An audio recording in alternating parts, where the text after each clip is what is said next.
अहिल्या उद्धार का रहस्य। अहिल्या ब्रह्मा जी की मानस पुत्री थी और वह सभी गुणों से परिपूर्ण होने के साथ साथ बहुत ही सुंदर और रूपवती भी थी। देवता भी अहिल्या की खूबसूरती के कायल थे। स्वर्ग के राजा इंद्र अहिल्या के साथ विवाह करना चाहते थे, परंतु ब्रह्मा जी ने अहिल्या के विवाह के लिए एक शर्त रखी थी कि जो भी तीनों लोकों की परिक्रमा सबसे पहले पूर्ण करेगा, अहिल्या का विवाह उसी के साथ होगा। तब गौतम ऋषि और इंद्र देव के साथ अन्य देवताओं ने भी अहिल्या से विवाह करने के लिए तीनों लोकों की परिक्रमा शुरू की। लेकिन गौतम ऋषि ने परिक्रमा के दौरान एक गर्भवती कामधेनु गाय की परिक्रमा की। ब्रह्मा जी ने कहा कि कामधेनु गाय तीनों लोकों से भी श्रेष्ठ है, इसलिए उन्होंने अपनी मानस पुत्री अहिल्या का विवाह गौतम ऋषि से करवा दिया। पर इस विवाह से इंद्रदेव क्रोधित हो गए थे। इसके संबंध में ही एक कथा प्रचलित कर दी गई है कि एक बार गौतम ऋषि अपनी कुटिया से बाहर गए हुए थे। उस समय इंद्र गौतम ऋषि का भेष बदलकर अहिल्या के समीप गए। उसी समय गौतम ऋषि वहां पर आए और उन्होंने बिना कुछ जाने क्रोधित होकर अहिल्या को पत्थर की शिला बन जाने का श्राप दे दिया। श्री राम ने जब पत्थर बनी अहिल्या को अपने चरणों से छुआ तब वह पत्थर से मानव बन गई और उसका उद्धार हो गया। प्रथम तो तर्कशास्त्र से किसी भी प्रकार से यह संभव ही नहीं है कि मानव शरीर पहले पत्थर बन जाए और फिर चरण छूने से वापस शरीर रूप में आ जाए। दूसरा, वाल्मीकि रामायण में अहिल्या का वन में गौतम ऋषि के साथ तप करने का वर्णन है, पर कहीं भी वाल्मीकि मुनि ने पत्थर वाली कथा का वर्णन नहीं किया है। वाल्मीकि रामायण की रचना के बहुत बाद की रचना तुलसीदास रचित रामचरितमानस में इसका वर्णन है। तीसरे, दो विषयों पर विरोधाभास है। पहला कि क्या अहिल्या इंद्र द्वारा छली गई थी, अथवा दूसरा अहिल्या चरित्रवान नहीं थी। इसका हल भी बालकांड सर्ग 51 में गौतम के पुत्र शतानंद ने अपनी माता को यशस्विनी तथा देवों में आदर पाने योग्य कहा है। इसमें लिखा है कि राम और लक्ष्मण ने अहिल्या के पैर छुए।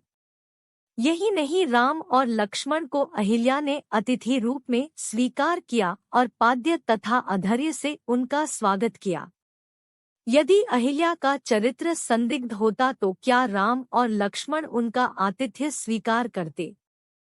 पर ये जानने योग्य विषय ये है कि आखिर सत्य क्या है। विश्वामित्र ऋषि से अहिल्या का वर्णन सुनकर जब राम और लक्ष्मण ने गौतम मुनि के आश्रम में प्रवेश किया तब उन्होंने अहिल्या को जिस रूप में वर्णन किया है उसका वर्णन वाल्मीकि ऋषि ने बालकांड 49 में इस प्रकार किया है। सत्तुषार आवृताम स अभ्राम पूर्ण चंद्र प्रभाम इव मध्ये अम्भसो दुराधर्षाम दीप्ताम सूर्य प्रभाम इव। सस ही गौतम वाक्येन दुर्निरीक्षा बभूव त्रयाणाम अपि लोकानाम यावत रामस्य दर्शनम।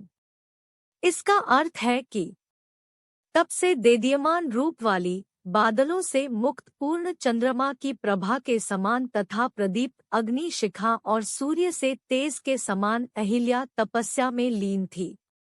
सत्य यह है कि देवी अहिल्या महान तपस्वी थी जिनके तप की महिमा को सुनकर राम और लक्ष्मण उनके दर्शन करने गए थे। विश्वामित्र जैसे ऋषि राम और लक्ष्मण को शिक्षा देने के लिए और शत्रुओं का संहार करने के लिए वन जैसे कठिन प्रदेश में लाए थे।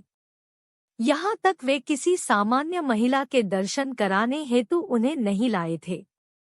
कालांतर में कुछ अज्ञानी लोगों ने ब्राह्मण ग्रंथों में इंद्र के लिए प्रयुक्त शब्द अहल्यायजार के रहस्य को न समझकर इंद्र द्वारा अहिल्या से व्यभिचार की कथा गढ़ ली।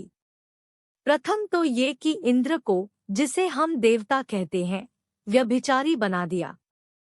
भला जो व्यभिचारी होता है वह देवता कहाँ से हुआ। द्वितीय, अहिल्या को गौतम मुनि से शापित करवाकर उस पत्थर का बना दिया जो असंभव है। तीसरे, उस शाप से मुक्ति का साधन श्री राम जी के चरणों से उस शिला को छूना बना दिया।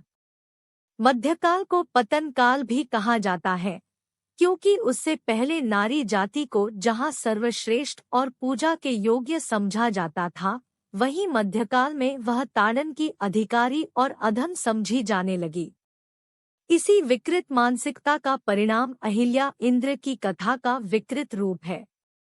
सत्य रूप को स्वामी दयानंद ने ऋग्वेदादि भाष्य भूमिका में लिखा है कि यहाँ इंद्र सूर्य है, अहिल्या रात्रि है और गौतम चंद्रमा है।